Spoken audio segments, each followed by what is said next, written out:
नमस्कार, खबरें जारी न्यूज 24 पर मैं हूं आपके साथ मकसूद खान। बात उत्तर प्रदेश की, क्योंकि यूपी के सुल्तानपुर में डकैती के एक आरोपी के एनकाउंटर को लेकर यूपी की सियासी आबोहवा गरमाई हुई है। जहां अखिलेश जाति देखकर गोली मारने का आरोप लगा रहे हैं, तो वहीं सीएम योगी आदित्यनाथ ने यह साफ कर दिया है कि माफियाओं और गुंडों का यही अंजाम होगा। हालांकि जात पात को लेकर मचे सियासी घमासान की असल वजह है यूपी के उपचुनाव, जिसमें एक बार फिर से अखिलेश अपने पीडीए फॉर्मूले को धार देने में जुटे हैं, तो वहीं योगी जीरो टॉलरेंस और हिंदुत्व के एजेंडे पर विपक्ष पर हमलावर है। भले ही इस चुनाव में जीत हार से कोई ज्यादा फर्क नहीं पड़ने वाला, लेकिन अब यह जंग दोनों ही नेताओं के लिए साख का सवाल बन चुकी है। यही वो जंग है जो यह तय करेगा कि 2027 में यूपी की सत्ता किसे मिलेगी। ऐसे में आज देखिए मिल्कीपुर टू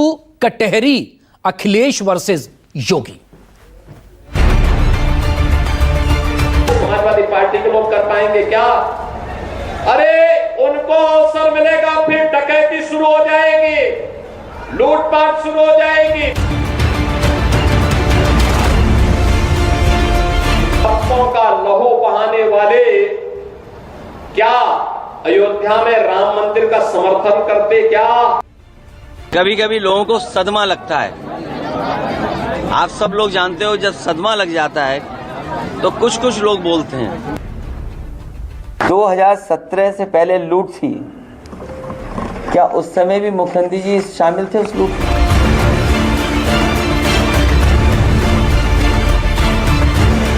कभी कभी लोगों को सदमा लगता है। आप सब लोग जानते हो, जब सदमा लग जाता है तो कुछ लोग बोलते हैं। 2017 से पहले लूट थी, क्या उस समय भी मुख्यमंत्री जी शामिल थे उस लूट में? देश के सबसे बड़े सूबे यूपी में 10 सीटों पर उपचुनाव होना। ये पहला मौका है जब यूपी की इन 10 सीटों को लेकर सत्ता पक्ष और विपक्ष में जोर आजमाइश चरम पर देखी जा रही है। सवाल जीत का नहीं, बल्कि सवाल नाक का बन गया है। सीधी लड़ाई योगी बनाम अखिलेश की होगी। ऐसे में दोनों ही नेता जनता के द्वार पर जाकर अपने लिए जीत का आशीर्वाद मांग रहे हैं। 10 सीटों पर उपचुनाव सीएम योगी के लिए लिटमस टेस्ट माना जा रहा है। यही वजह है कि वो लगातार उन सभी सीटों का दौरा कर रहे हैं जहां विधानसभा उपचुनाव होने। योगी आदित्यनाथ अब तक मिल्कीपुर, मीरापुर, सीसामऊ, फूलपुर, करहल, कुंदरकी, कटेहरी विधानसभाओं का दौरा कर चुके हैं। यूपी का सियासी पारा कितना हाई है, इसका अंदाजा इसी बात से लगाया जा सकता है कि योगी आदित्यनाथ खुले मन से लगातार समाजवादी पार्टी पर हमला कर रहे हैं। अंबेडकर नगर में भी योगी आदित्यनाथ ने विपक्ष पर शब्दों के बाण छोड़ने में कोई कोर कसर नहीं छोड़ी। भक्तों का लहू बहाने वाले क्या अयोध्या में राम मंदिर का समर्थन करते क्या? तुष्टीकरण के पोषक लोग क्या अयोध्या में राम मंदिर के निर्माण के पक्षधर थे क्या? सत्ता विरासत में मिल सकती है, बुद्धि विरासत में नहीं मिलती है। दिमाग भी विरासत में नहीं मिलता है। ये जो लोग सत्ता को अपनी पपौती मानते थे, वे लोग आज समझने लग गए हैं अब उत्तर प्रदेश में कभी उनको वापस नहीं आना है, इसलिए षड्यंत्र करने का प्रयास कर रहे हैं। यही उत्तर प्रदेश है जहां पर हर जिले में समाजवादी पार्टी और कांग्रेस के नेतृत्व में पलने वाले माफियाओं की समानांतर सरकारें चलती थी। योगी आदित्यनाथ सीट दर सीट दौरा कर रहे हैं। उन्होंने इसे अपनी प्रतिष्ठा का सवाल बना लिया। वो विपक्ष यानी अखिलेश यादव के पीडीए और संविधान के सवालों की काट खोज रहे हैं। लेकिन जिस तरह से अखिलेश यादव ने घेराबंदी की है, उसमें आसान नहीं लगता। अखिलेश यादव भी लगातार जिलों के नेताओं से मिल रहे हैं जहां विधानसभा उपचुनाव होने हैं और सीट के हिसाब से रणनीति तय कर रहे हैं। जातीय जनगणना और संविधान का सवाल लगातार खड़ा कर रहे हैं। जातीय जनगणना सामाजिक न्याय का रास्ता है। जातीय जनगणना सबका साथ सबका विकास का रास्ता है। और जातीय जनगणना से समाज जुड़ेगा, समाज बटेगा नहीं। और जो लोग बांटते रहे हैं, जो समाज को तोड़ते रहे हैं, वो लोग अगर कहें कि जाति जनगणना से समाज में दूरियां होंगी, ये तो वही कहावत हुई, उल्टा चोर कोतवाल को डांटे। अखिलेश यादव की ये ऐसे सवाल हैं जिनकी काट यूपी के सीएम योगी आदित्यनाथ के पास नहीं, जबकि अखिलेश यादव दिल्ली दरबार का नाम लेकर यूपी के सीएम योगी आदित्यनाथ को असहज स्थिति में डाल देते हैं। लोकसभा चुनाव में यूपी में जिस तरह से इंडिया गठबंधन को सफलता मिली, उससे अखिलेश यादव की रणनीति सफल होती दिखी। देश में बीजेपी और कांग्रेस के बाद सबसे ज्यादा सीटें जीतने वाली समाजवादी पार्टी बनी है, लेकिन अखिलेश के निशाने पर यूपी है, जहां वो 2012 से लेकर 2017 तक सीएम रहे, लेकिन इसके बाद से सत्ता बीजेपी के हाथ में है। और अब जब लोकसभा चुनावों में सफलता मिली है, तो अखिलेश को लगता है कि 2027 में यूपी की सत्ता में उनकी वापसी हो सकती है, इसलिए वो कोई कोर कसर नहीं छोड़ रहे। 2027 का चुनाव होने जा रहा है। बीजेपी ऐसी घबराई हुई है कि उन्हें पता ही नहीं लग रहा है कि किस दिशा में जाएं। और इन परिणामों के आने के बाद समाजवादी लोग जितना जनता के बीच में रहेंगे, उतना ही जनता का समर्थन आने वाले समय में मिलेगा। 2024 के लोकसभा चुनाव में उत्तर प्रदेश में 37 सीटें जीतने के बाद से अखिलेश यादव बेहद उत्साहित नजर आ रहे हैं। वो आने वाले 10 विधानसभा सीटों पर होने वाले उपचुनाव को लेकर भी काम कर रहे हैं। जमीनी स्तर के कार्यकर्ताओं से वो फीडबैक ले रहे हैं, तो पार्टी के बड़े नेताओं और पदाधिकारियों के साथ मिलकर इन सीटों पर जीत की रणनीति भी तैयार कर रहे हैं। अखिलेश यादव और उनकी पार्टी ये दावा कर रही है कि इन 10 विधानसभा सीटों पर आम जनता समाजवादी पार्टी के साथ खड़ी नजर आ रही है। यूपी उपचुनाव को लेकर पारा इतना हाई है कि अब सरकार के एक्शन पर विपक्ष लगातार सवाल खड़े कर रहा है। सुल्तानपुर एनकाउंटर को लेकर भी प्रदेश के राजनीति में उबाल आ गया। अखिलेश यादव और योगी सरकार के बीच इस मुद्दे पर तीखी बयानबाजी जारी है। जहां एक और अखिलेश यादव इस एनकाउंटर पर सवाल उठा रहे, वहीं योगी सरकार इसे कानून व्यवस्था की दिशा में उठाया गया सख्त कदम मान रही है। आपको बता दें कि 28 अगस्त को सुल्तानपुर के भरत ज्वेलर्स में 2 करोड़ की डकैती हुई। इस घटना का मुख्य आरोपी मंगेश यादव था, जिसे यूपी एसटीएफ ने एनकाउंटर में मार गिराया। इस एनकाउंटर के बाद सियासत गर्म हो गई। अखिलेश यादव ने इस एनकाउंटर को लेकर सवाल खड़े करते हुए सोशल मीडिया पर लिखा, लगता है सुल्तानपुर की डकैती में शामिल लोगों से सत्ता पक्ष का गहरा संपर्क था, इसीलिए तो नकली एनकाउंटर से पहले मुख्य आरोपी से संपर्क साध कर सरेंडर करा दिया गया और अन्य सपक्षीय लोगों के पैरों पर सिर्फ दिखावटी गोली मारी गई और जात देखकर जान ली गई। सवाल यह है कि लुटेरों से लूट का माल किसने लूट लिया? जब सब पकड़े गए तो सोना किसके खजाने में जमा हो गया? कहीं ऐसा तो नहीं कि जो लुटेरे बनकर गए वो किसी के प्रतिनिधि थे? सवाल गंभीर। उधर अखिलेश ने सवाल उठाए तो सीएम योगी ने उस पर अपनी प्रतिक्रिया दी। साफ कहा कि माफियाओं को बर्दाश्त तो नहीं किया जाएगा। जो जितना बड़ा गुंडा और माफिया होता था, समाजवादी पार्टी में उतना बड़ा ओहदा उसको दे दिया जाता था। उनको नहीं पता था कि जनता अगड़ाई लेगी, एक गुंडे और माफिया एक एक करके यमलोक की यात्रा के लिए प्रस्थान कर जाएंगे और जनता जनार्दन के साथ अन्याय का हिसाब चुकता होगा। अगर डकैत हत्या करके भाग गया और पुलिस के पास सुराग नहीं मिलती तो यही लोग बोलते, देखिए साहब अराजकता है। और अगर पुलिस ने पकड़ लिया, कार्रवाई कर दी, आपसी मुठभेड़ में डकैत मारा जा रहा है, तो समाजवादी पार्टी को बुरा लग रहा है। दरअसल एक तरफ अखिलेश है जो पिछड़ा, दलित और अल्पसंख्यक वाले अपने फॉर्मूले को मजबूती देने में जुटे हैं, तो वहीं दूसरी तरफ योगी आदित्यनाथ अपने हार्डकोर हिंदुत्व और जीरो टॉलरेंस की राजनीति के सहारे चुनावी वैतरणी पार करने में लगे। ऐसे में दोनों ही तरफ से शब्दों के बाण छोड़े जा रहे हैं। अराजकता और गुंडागर्दी इनके डीएनए का हिस्सा है और प्रदेश में इनका मॉडल देखना है तो मॉडल इनका विकास का नहीं है। ये लोग विकास का नहीं, विकास के कार्यों में लूट मचाने वाले लोग हैं। हमारे मुख्यमंत्री जी को चिंता है डीएनए की, उन्हें बहुत चिंता है डीएनए की।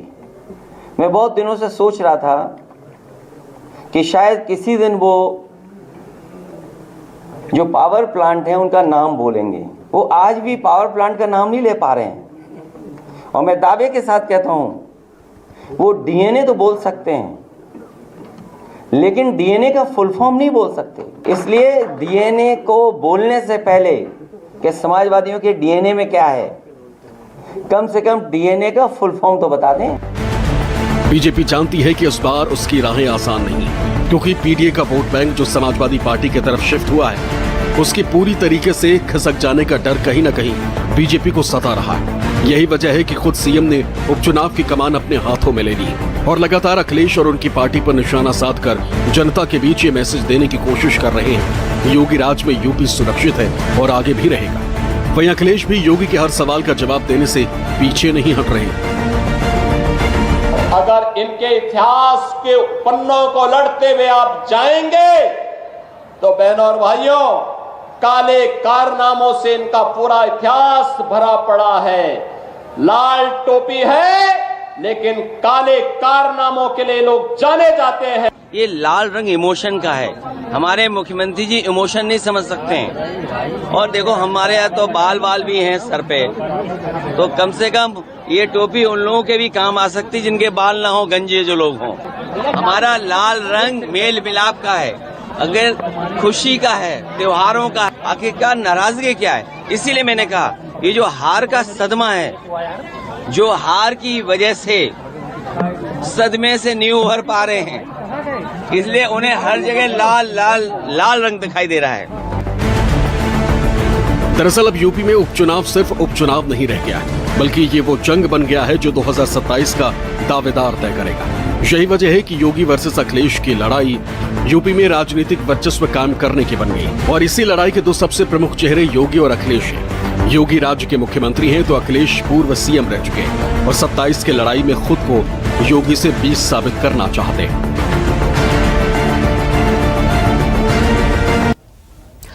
दरअसल यूपी उपचुनाव की बात करें तो एक तरफ बीजेपी की अगुवाई में एनडीए गठबंधन जीत के दावे कर रहा है, तो वहीं अखिलेश की अगुवाई में इंडिया गठबंधन के हौसले बुलंद हैं। साथ ही दोनों दल अपने अपने समीकरण साधने में भी जुटे हैं। ऐसे में किसका समीकरण क्या है और कौन किन मुद्दों पर चुनावी ताल ठोक रहा है, सिलसिलेवार तरीके से आपको बताते हैं। पहला जो मुद्दा है वो एनडीए का ये कि हार्डकोर हिंदुत्व और जीरो टॉलरेंस पर इनका फोकस है, जबकि इंडिया गठबंधन लोकसभा चुनावों से ही आरक्षण और संविधान के मुद्दे को पकड़े हुए और इसी को लेकर वो आगे भी बढ़ रहा है। सहयोगियों से तालमेल बनाने की कोशिशें इधर जारी है, वहीं समाजवादी पार्टी और कांग्रेस में एकजुटता का बार बार संदेश दिया जा रहा है। एनडीए में हिंदुत्व से पीडीए को जोड़ने की कोशिश की जा रही है, जबकि पीडीए के साथ साथ अब इंडिया गठबंधन का फोकस दरअसल अगड़ों पर भी आ चुका है। रूठों को मनाने की कोशिशें इधर तेज हैं क्योंकि अपने ही कहीं नाराज चल रहे हैं और इधर हर मोर्चे पर कोऑर्डिनेशन बनाने की पहल की जा रही है। यानी चाहे एनडीए हो या फिर इंडिया, दोनों ही गठबंधन अपने अपने हिसाब से समीकरण बना रहा है। हालांकि किसका समीकरण कितना सटीक बैठेगा ये तो चुनाव नतीजों के बाद ही पता चल पाएगा, लेकिन दोनों ही दलों की राहें इतनी भी आसान नहीं। सबसे पहले एनडीए की चुनौतियों के बारे में बात करते हैं कि आखिर एनडीए के सामने कौन सी चुनौतियां हैं। उपचुनाव में सीट बंटवारे पर संशय बरकरार है क्योंकि आरएलडी और निषाद पार्टी सीटों को लेकर अड़ी हुई अपने इलाके में। इधर जाति जनगणना के मुद्दे पर एनडीए में ही दो राय है और इसके बयान हम देख भी चुके हैं, सुन भी चुके हैं। कुकरेल में घरों पर बुलडोजर चलाने का विरोध किया गया था, आखिरकार सरकार को कार्रवाई रोकनी पड़ी थी। इस सब के बीच कावड़ यात्रा में दुकानों पर नेम प्लेट पर भी खुद सरकार की तरफ को घेरने के लिए अपनों ने सवाल उठाए थे। शिक्षक नियुक्ति में आरक्षण घोटाले को लेकर भी दो राय यहां पर देखी गई। आखिरकार सरकार बैकफुट पर आई और इसको लेकर भर्तियां हुई। हालांकि सिर्फ एनडीए ही नहीं बल्कि इंडिया गठबंधन के लिए भी तमाम चुनौतियां हैं। कौन कौन सी वो चुनौतियां हैं जल्दी से आपको बता देते हैं। इंडिया गठबंधन के सामने पहली जो है वो पीडीए वोट बैंक का बिखराव रोकना है। कैसे मजबूती से इनके साथ डटा रहे जो लोकसभा चुनाव में साथ आया था। सवर्ण वोट बैंक की गठबंधन से दूरी है तो उसे अपने साथ लाना जरूरी है। बूथ से लेकर टॉप लेवल में कोऑर्डिनेशन बनाना बेहद जरूरी है। और इसके अलावा चौथी अहम बात यह कि अति आत्मविश्वास से परहेज करना होगा। लोकसभा चुनाव के नतीजों से उत्साहित जरूर हैं लेकिन यहां नुकसान हो सकता है। यानी भले ही पीडीए ने इंडिया गठबंधन को लोकसभा चुनावों में बंपर जीत दिलाई हो, लेकिन उसे सहेज कर अपने साथ जोड़े रखना भी एक बड़ी चुनौती होगी क्योंकि इस बार बीएसपी भी ताल ठोक रही है, साथ ही अपने वोट बैंक को दोबारा मजबूत करने की जुगत में लगी है। वहीं बीजेपी भी हिंदुत्व से पीडीए को जोड़ने की कोशिश में है। हालांकि राजनीति में वोटर्स कब किसकी तरह शिफ्ट हो जाए ये कोई नहीं जानता। 10 सीटों पर उपचुनाव, एक तरफ जहां बीजेपी के लिए साख का सवाल बना हुआ है, तो वहीं दूसरी तरफ इंडिया गठबंधन के लिए साबित करने का मौका है कि उनका पीडीए कोई तुक्का नहीं था, बल्कि जमीनी स्तर पर उनके साथ पिछड़ा, दलित और अल्पसंख्यक जुड़ा है। यही वजह है कि अखिलेश यादव जहां जाते हैं सिर्फ और सिर्फ पीडीए की बात करते हैं।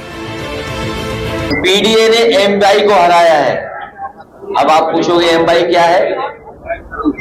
दिल्ली वाले और लखनऊ वालों को हराया है पीडीए ने। पीडीए ने मोदी योगी लोग दोनों को हराया है, इसलिए एमवाई से घबराए हुए हैं। दरअसल इंडिया गठबंधन को पता है कि अगर सूबे की सबसे बड़ी आबादी को साथ लिया तो फिर उपचुनाव के साथ 2027 में यूपी की सत्ता पर काबिज होने से उन्हें कोई नहीं रोक सकता। यही वजह है कि चाहे कांग्रेस हो या फिर समाजवादी पार्टी, वो लगातार बीजेपी को पिछड़ा, दलित विरोधी करार देने में जुटे। वहीं बीजेपी अपने हिंदुत्व वाले एजेंडे पर आगे बढ़ रही है और उसी के सहारे न सिर्फ उपचुनाव बल्कि 2027 के विधानसभा चुनाव में जीत दर्ज करने के लिए आगे बढ़ रही। राष्ट्र से बढ़कर के कुछ नहीं हो सकता, कुछ नहीं हो सकता। और राष्ट्र तब सशक्त होगा जब हम एक रहेंगे, नेक रहेंगे। बांग्लादेश में देख रहे हो ना, तो वो गलतियां यहां नहीं होनी चाहिए। बटेंगे तो कटेंगे, एक रहेंगे तो नेक रहेंगे, सुरक्षित रहेंगे और समृद्धि की पराकाष्ठा को पहुंचेंगे। जो समाजवादियों की प्रोग्रेसिव पॉलिटिक्स रही है, जो समाजवादियों की पॉजिटिव पॉलिटिक्स है, जो समाजवादियों की खुशहाली की राजनीति है, जो समाजवादियों की भेदभाव मिटाने की राजनीति है, जो समाजवादियों को जो विरासत में मिला कि खाई कैसे कम हो, अमीरी गरीबी की उस दिशा में लगातार काम करेंगे और पूर्वांचल की जनता पहले जैसा आशीर्वाद फिर देगी समाजवादियों को। वहीं अखिलेश को उम्मीद है कि उपचुनाव में जीत के साथ साथ 2027 में भी समाजवादी पार्टी को जनता का प्यार मिलेगा और भारी बहुमत से एक बार फिर यूपी की सत्ता में समाजवादी पार्टी की वापसी होगी। ये जो लोग चिल्ला रहे समाप्तवादी समाप्तवादी, इस चुनाव के बाद और 27 में जनता इन्हें समाप्त कर देगी।